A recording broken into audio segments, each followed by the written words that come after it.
Hello, I'm Sanjay Pulipaka. Welcome to the latest edition of Global Perspectives, where we discuss the contemporary political developments from across the world. In the recently concluded elections in the United Kingdom, the Labour Party has registered a spectacular electoral victory. The Labour Party is back in power after a gap of 14 years. While the Labour Party numbers in Parliament have improved significantly, the margins of victory in many constituencies were very narrow. The Labour Party vote share in 2019 was around 32%. This time around, the Labour Party's vote share registered a marginal increase to just about 33.8%, and yet it was able to win 63% of seats in the Parliament. Out of the 650 seats in the Parliament, in the House of Commons, the Labour Party won about 411 seats. On the other hand, the Conservative Party's voting percentage dropped dramatically from about 43% in 2019 to 23.7%. The Conservative Party won about 121 seats and lost host of ministers in the elections. Many in the Conservative Party attributed the electoral defeat to infighting. Many Conservative Party voters gravitated towards the Reform UK Party, which promised to dramatically reduce taxes, enforced strict border control to stop illegal migration, and to stand up for British culture, identity, and values.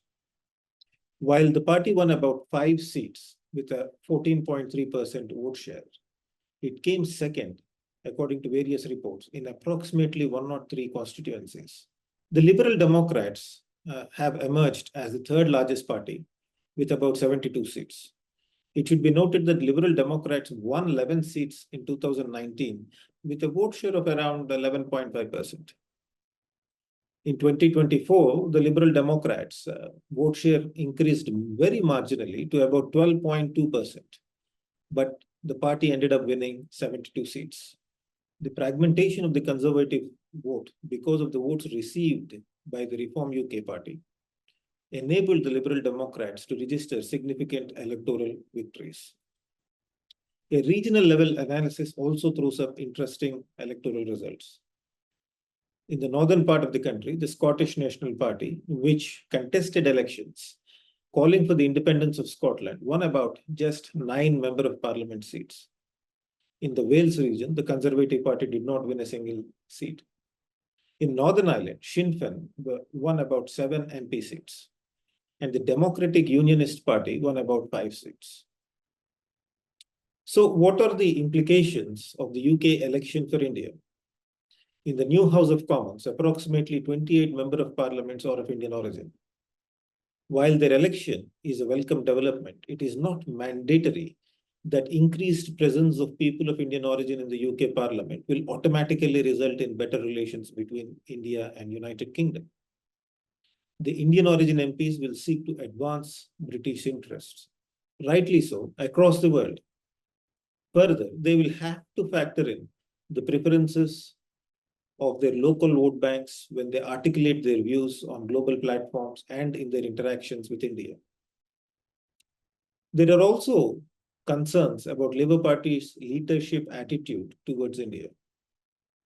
In 2019, the Labour Party, under the leadership of Jeremy Corbyn, called for international intervention in Kashmir, which generated considerable dismay in India. However, after the taking over of Labour Party's leadership by Keir Starmer, he reportedly stated that any constitutional issues in India are a matter for the Indian Parliament, and Kashmir is a bilateral issue for India and Pakistan to resolve peacefully. Further, the Labour Party's manifesto promised to seek a new strategic partnership with India, including a free trade agreement, as well as deepening cooperation in areas like security, education, technology, and climate change. There are a few important takeaways from the elections in the United Kingdom.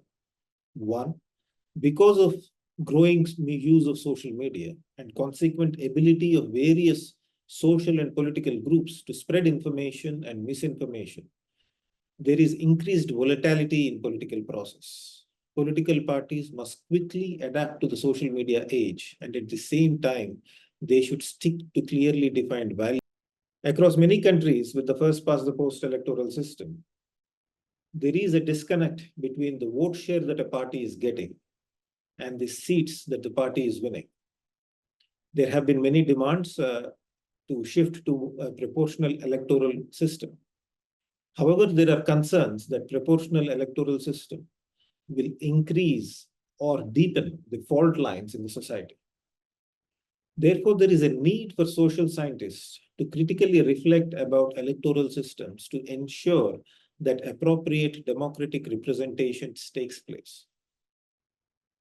3, overall, liberal democracies across the world will be happy with the electoral results in the United Kingdom.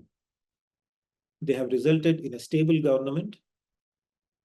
And after all, United Kingdom is a member of UN Security Council, a leading economy, and continues to play a major role in international politics.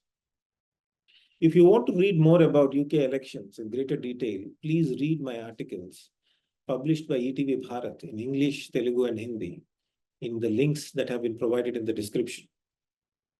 We'll meet you again. Till then, good luck.